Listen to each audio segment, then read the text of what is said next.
Kudreti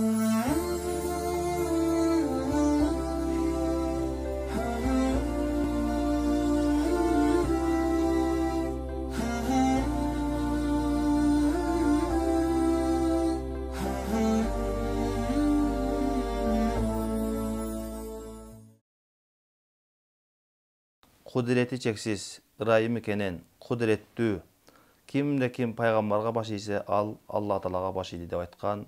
Kudrettүү Allah Taalaga çeksiz maktoolor, dаңктоолор айтылсын. Бул дүйнөгө кечи ырайым болуп жана улук кулк мүнөздүн ээси болгон сүйүктүү пайгамбарыбызга салам жана салаваттар болсун.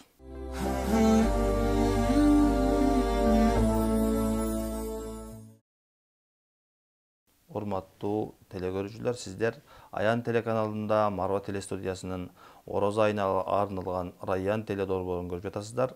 Бүгүнкү берүүбүздө орозо айында орозо туткан адамдар үчүн жакшы көрүлбөгөн нерселердин айланасында, теманын айланасында сөз кылмакчыбыз. Биздин кадырлуу, сүйүктүү коногубуз, устазыбыз Чубак Жалилов. Ассаламу алейкум. Ва алейкум ассалам ва рахматуллах баракату. Устаз, сизден Алла разы болсун. Ушул биздин берүүбүзгө убактыңызды бөлүп бергениңиз үчүн. Устаз, ушул орозо убакта орозо туткан адам үчүн жакшы көрүлбөгөн нерселерди бизге айтып берсеңиз, кайсы нерселерди кылсак мындай жакшы болбой калат? Макрух деп коет го. Бисмиллахир-рахманир-рахим. Бул тема чындыгында олуттуу темалардын бири. Көп адамдар маани бербеген менен бул олуттуу тема. Анткени пайгамбарыбыз башка бир хадисте айтат да, эки кабырдан өтүп барат, мазардын жанынан көрүстөндүн. Анан ушул жерде эки адам бар, булар кыйналып жатышат. Бирок өздөрү буларды чоң күнөө эмес деп ойлошкон. Майда деп этибар бербеген нерсе менен кыйналып жатышат деп, анан дарактын бутагын сындырып таштап, мына ушул дарактын бутактары мындай бир кургаганга чейин таспих айтып турса, мына ушундан сооп жетип турат деп. Анан бирөө дейт, ошол бирөөсү ушакчы болгон, адамдардын сөзүн бири-бирине ташыган, экинчиси ошол жанагы заарадан сактанган эмес, чачырат неме кылган деп айтылат да. Ошол сыяктуу эле орозонун макрүүлөрү деп айтылганда, бул ошол сүннөттөрдүн тетиреси. Тагыраак айтканда, сүннөт аткарбай коюу бул деген кайсы бир деңгээлде макруh амалды аткарып коюу дегенге келип жатат да. Мисалы үчүн сүннөт орозо кармаган учурунда ушак айтып жүрүү, орозо кармаган учурунда кыздар менен деле сүйлөшө берүү, никес бейнике болуп жаштарыбыз көбүнчө, орозо убагында мисалы үчүн жанагыдай жаман нерселерди көрүү, азыр интернеттен ар биринин чөнтөгүндө жанагыдай телефондору бар. Андан сырткары ушак айтуу деп айттык, андан сырткары гыйбат кылуу, жалган сүйлөө, же болбосо мамлекеттин мындай казынасын уурдоо да ушуга кошулат кадимкидей эле. Андан сырткары мынагы мисалы үчүн жана журналисттер айрыкча гезиттерден, журналдардан туура эмес нерселерди, мисалы үчүн маалыматтарды берүүсү, сыяктуу ушул сыяктуу көптөгөн нерселер бар. Ушулардын баардыгы орозонун макрүүлөрү. Анан макруh деген эмне? Бул деген эми арам деп, таптакыр тыюу салынган деп деле айтсак болот, бирок ошол эле учурда жанагыдай бир өтө каттуу тыйылган, орозодо тамак жегенде, тамак ичкенде күнөөкөр эмес, бирок андан күнөөсү кем эмес болгон, мындай бир аткарылуусу талап кылынбаган нерселерди биз макруh жактырылбаган, шарият тараптан жек көрүлгөн нерселерди айтабыз да.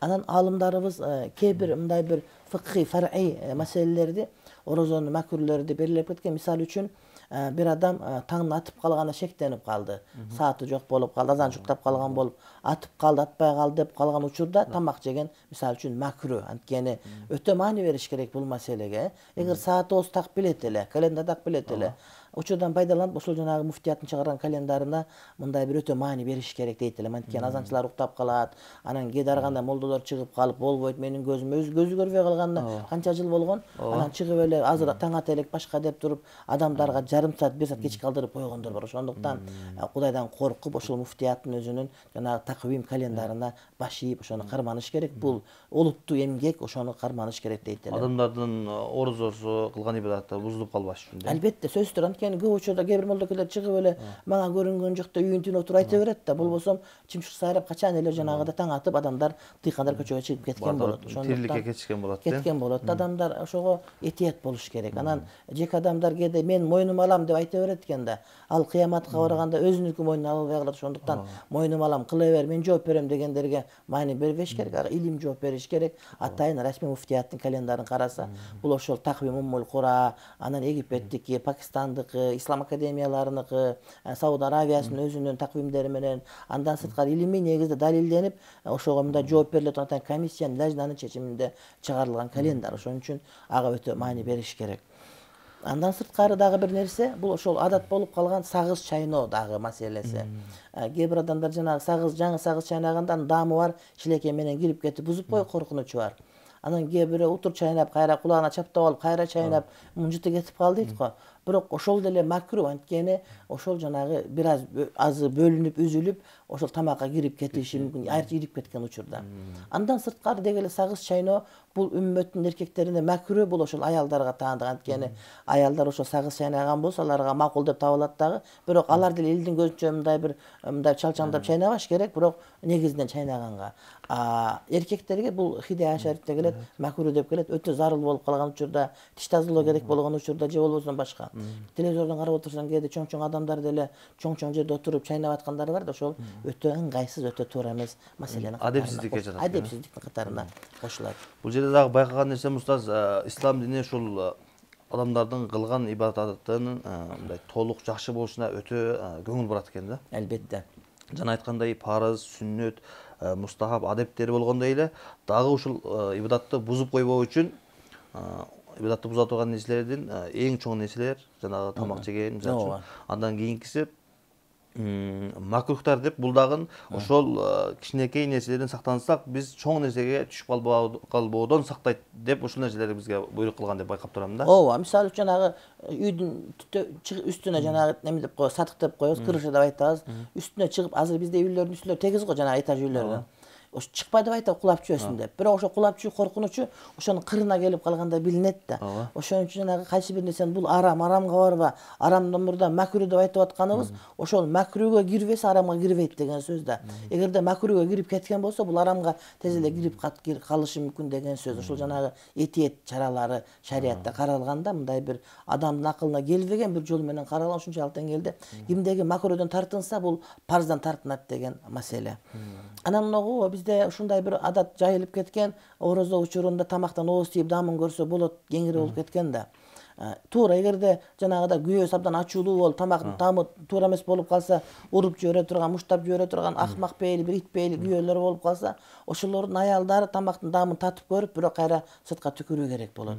Ал эми жана жаш балдарга тамак чайнап бергенде, мисалы үчүн, эгерде башка тамак бере турган жок болуп, жана смесь жок болуп, каша-маша жок болуп калып, ошону чайнап бериш гана керек болуп калса, ошондо ошол аял энеси чайнап берсе болот. Ошондо дагы оозун чайкап кетирүү керек, аны тамшанып жутуп албастан. Ошого өтө маани бериш керек. Орозо учурунда ошол соода кылгандар деле балды көрүп деле, башка нерсени көрүп, сары май деле ооз тийип, ой жакшы экен деп, анан кийин орозо дос ийсе боло берет деп өтө катуу кетип калган жери бар. Мына ушул нерсеге этият болуш керек. Булардын бардыгы зарылчылык убакта гана. Өтө зарылчылык убакыт, эгер ошону көрбөсө, билбесе, олутту зыян келип кала турган, же үй бүлөдө бузу чуу болуп кете турган, же балачка калып ооруп кала турган деңгээлде болуп калса, ошондо каралат. Эми зарылчылык ошол жердеги шартка жараша каралыш керек. Анан ошол адамдар ошону зарылчылык деп билген болуш керек. Анан жеке өз зарылчылык деп билип алып эле аткара берсе, бул нерсе таптакыр туура эмес болуп калат деп айтсак туура болот. Устаз, сизден Алла разы болсун. Ушул жерде дагы сурап кете турган нерсе, азыр биз айттык, ушул жаман көрүлгөн нерселерди таштап, адам сүннөттөргө, өзүнө күнүмдүк адатына айландырып калуу үчүн кандай адамда мындай сезим же кандай нерсе болуш керек адамда? Негизи орозонун маани максаты мына ошол жакшы нерселерди өзү адат кылып алсын деген сөз да. Мисалы үчүн карабайсызбы? Адатта көнүп калган жанагы тамак жебеген ушул тамак жеп, анан тамак барып тамак жебей коюунун өзү, урушуп кеткиси келсе мен орозомдо токтоп калуунун өзү адам көнсө болот деген сөз да. Ошон үчүн орозодо адам өзүн кыйнап болсо деле, бир аз мажбурлап болсо деле, ошого көнүп ала турган болсо, калган 11 айдын баардыгы ошого көнүп кетет деген сөз. Кээ бир адамдар молдолор сыйкылчы да өлө берет да, ушинте алып айтам, кантем, мисалы үчүн сурайт да, мен сабырдуу боло албай атам, кантип сабырдуу болом? А сен сабырдуу болсоң, сабырдуу болосуң десем, мен намаз окуй албайт, кантип намаз окуйм дейт. А сен намаз окусаң, намаз окуп каласың. Айтор адам ошого аракет кылыш керек. Жанагы кыргыздын жакшы бир накыл кеби бар. Кызыл кекиртек кыйла жерге секиртет деп. Дордойго эртең менен саат 3-тө барышат. Ал эмес кээде мен гез сатып алган вечеркага барсам, саат 4-тө базар адам кызып турган болот, таңкы 4-тө. Анда адамдар намаз окуй элек болот да көп учурда. Таң калып карайсың. Ошон үчүн адамдар эгерде чындап бейишке баргысы келсе, чындап жашоосун оңдогусу келсе, анда булар ошол сүннөттөр аткарыш керек. Адам моюн жар бербесе, шайтанга моюн бербестен, аузу биллахи минаш шайтанир ражим деп сол жака 3-тү куруп алып туруп баштай берсе, иншалла Кудай таалам жакшылыгын берет. Уста, сизден Алла разы болсун. Аллах субханала таала сиздин илимиңизге береке берсин. Жана бизде ушул орозону сонун кылып, bir Allah Taala көркөм кылып тутуп берүүгө Алла Таала насип кылган болсун. Жана баарыбызды ушул айтылган макруктөрдөн, арам нерселерден алыс кылган болсун. Урматтуу телекөрүүчүлөр, сиздер орозо адамдын же болбосо орозо убагында жаман жакшы көрүлбөгөн нерселер деген теманын айланасында сөз кылдык. Кийинки берүүбүздөн көрүшкөнчө саламатта болуңуздар. Ассаламу алейкум ва рахматуллахи ва баракатух.